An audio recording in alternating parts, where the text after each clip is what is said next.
everybody. Welcome back to Attack of the Show. We are live and talking TV terror. Before the break, we asked you, is 24 a tool of the right wing? Well, according to our hanging Chad counting pollsters at the G4 think tank, it's closely divided, with 51% of you thinking that the show is indeed a tool of the right wing. Let's go over to Kevin, who is secretly in love with Barack Obama. It's true. He is dreamy. Did you see the shot of him on the beach? I did. A 12-pack. Hot. All right, 24 is a show that's been a hot topic since its premiere, only weeks after 9/11. And the show has really been heavily linked to modern-day politics, and some people are actually crying foul. Now, as 24 climbed to the top of the ratings, it has also built a serious conservative fan base that reaches the highest echelons of the U.S. government. Now, is 24 just an entertaining television show, or are there real politics at play? I'm getting word that the terror alert has just been elevated to fuchsia. Wow. It's The Loop.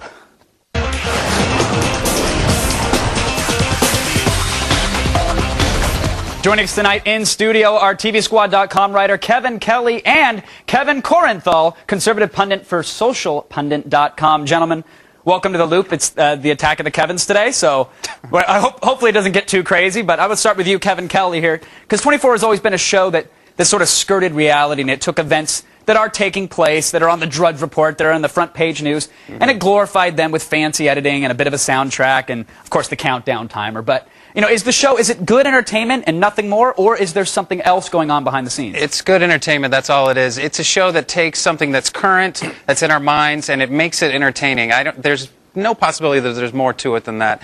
It's something that we're all thinking about every day since 9/11, and it takes that and it puts a spin on it and makes it something that's very engaging. They've done a great job of that year after year, which is sustained for now 6 seasons. It's pretty impressive. All right, now, Mr. Korenthal, do you agree or disagree here? I totally disagree. I think there's a lot of relevance to the particular war on terror that we deal with right now, as far as, in my sense, maybe preparing America for the types of attacks that could happen here to us in the next couple of years, 10 years, 20 years down the road. It's a lot more extreme, obviously. In fact, having my hometown of Valencia blown up last night has me a little bit shaken today, so you'll have to excuse me if I'm a bit nervous. Now, when you watched that episode, did it actually shake you to the core a little bit, or did you say, okay, this is a TV show, it's a CG explosion, We laughed. It's extremely, Kevin's right, it's extremely entertaining, but I do think there is some relevance in the sense of the reality that we live with the war on terror. Now, Mr. Kelly, do you think, I mean, we know that the general public out there, they watch it. Perhaps if they lived in Valencia, they were a little shaken. Maybe they put the duct tape and the garbage bags on their windows Right. last night. But do you think people in Washington view 24 differently? Are they rooting for the show because it might be pushing maybe their same agenda? I don't think they watch it any differently, and I think that when they see it, it's something that's sort of overblown to them. It's entertainment, it's television, and I don't think they view it as, you know, did you guys see the show last night? Maybe we should talk about this in the staff room today. I think it's very much something that it's art imitating life, and the show's been doing that for a while, and it's starting to play this year a little bit more on the paranoia that we feel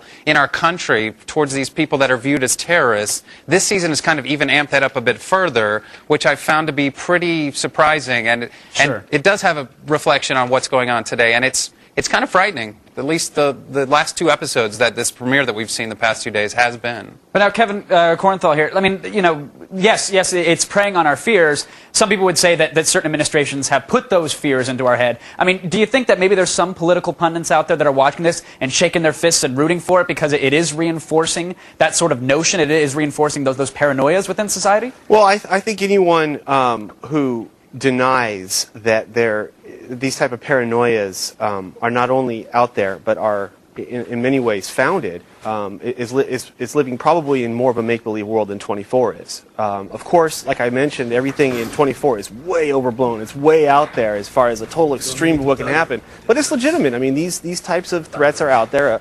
A bomb going off in Valencia, it could happen. Sure. It's probably not going to, but it could. Now, what we're seeing now, Kevin Kelly, you know, Jack Bauer was tortured on Yes. Sunday night's episode, and I even cringed at that moment because, you know, we say it's overblown, we say it's crazy, but even that torture scene, I thought, in comparison to what could really be happening and the reports that we get that are leaked out of prisons, it actually seemed kind of tame to me. But yet, you know, some people, they see an Abu Ghraib type scandal and they get crazy about it. When Jack tortures people in 24, he may go to bounds that people aren't expecting, and yet they seem okay with it. Is it because they're watching this as entertainment and they're not? It isn't something that comes from a news source? Like, what makes it okay for Jack to go through this or to put other people through this, and yet not okay when it's on the front page of our news? Well, what makes it okay for Jack to do it is that he's an actor. It's a TV show. And I don't think people are blurring that line and thinking like, hey, he's a government agent. But it seems like the writers have taken a step to try to show, and this is where it sort of starts to blur that line. This season he's come back from the prison in China where he's been tortured himself. We've seen the scars on his body. So he obviously has been tortured, and he's become sensitive to that. He even stops torturing the one character in the premiere. I think secretly everybody wants an opportunity to torture the bad guy, and that's why they enjoy watching this so much. Is if any one of those people out there had a chance, they would torture the terrorist for information.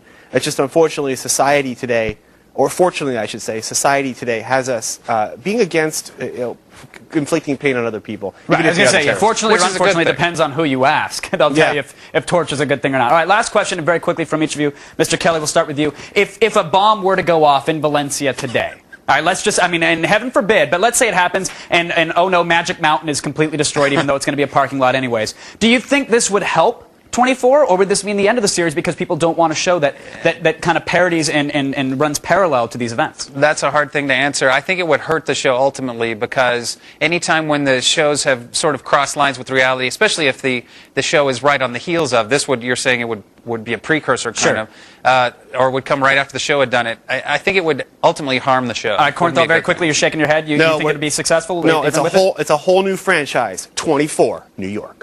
Yeah, that's when pop culture becomes reality TV. All right, thank you to both Kevin Kelly and Kevin Cornthal. We appreciate you guys keeping us in the loop. All right, now let's recap what happened in the first 4 hours